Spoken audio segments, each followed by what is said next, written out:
Mark chapter 5. Then they came to the other side of the sea to the country of the Gadarenes.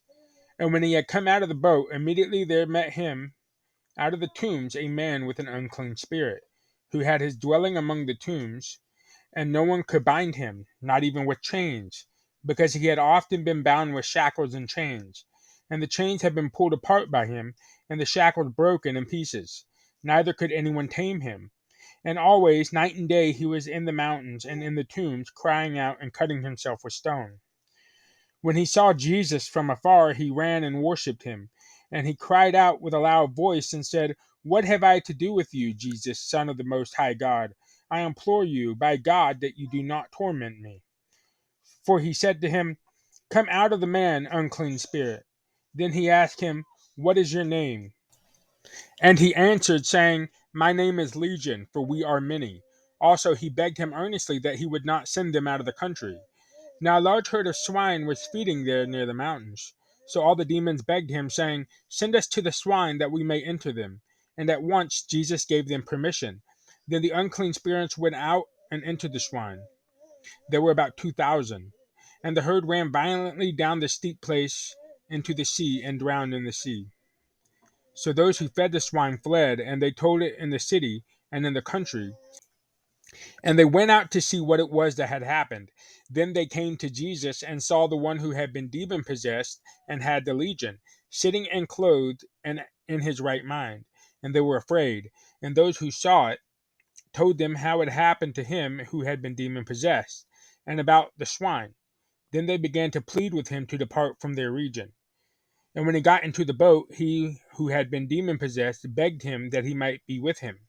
However, Jesus did not permit him, but said to him, "Go home to your friends and tell them what great things the Lord has done for you, and how he has had compassion on you."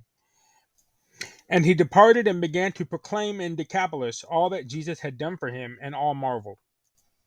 Now when Jesus had crossed over again by boat to the other side, a great multitude gathered to him, and he was by the sea. And behold, one of the rulers of the synagogue came, Jairus by name, and when he saw him, he fell at his feet, and begged him earnestly, saying, "My little daughter lies at the point of death. Come and lay your hands on her, that she may be healed, and she will live." So Jesus went with him, and a great multitude followed him and thronged him. Now a certain woman had a flow of blood for 12 years, and had suffered many things from many physicians. She had spent all that she had, and was no better, but rather grew worse. When she heard about Jesus, she came behind him in the crowd and touched his garment, for she said, "If only I may touch his clothes, I shall be made well." Immediately the fountain of her blood was dried up, and she felt in her body that she was healed of the affliction. And Jesus, immediately knowing in himself that power had gone out of him, turned around to the crowd and said, "Who touched my clothes?" But his disciples said to him, "You see the multitude thronging you, and you say, 'Who touched me?'" And he looked around to see her who had done this thing. But the woman, fearing and trembling, knowing what had happened to her, came and fell down before him, and told him the whole truth.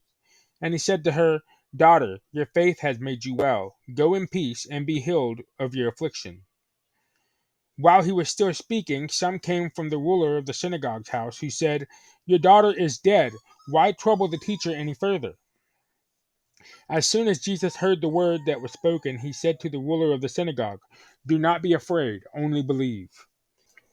And he permitted no one to follow him except Peter, James, and John, the brother of James. Then he came to the house of the ruler of the synagogue and saw a tumult, and those who wept and wailed loudly.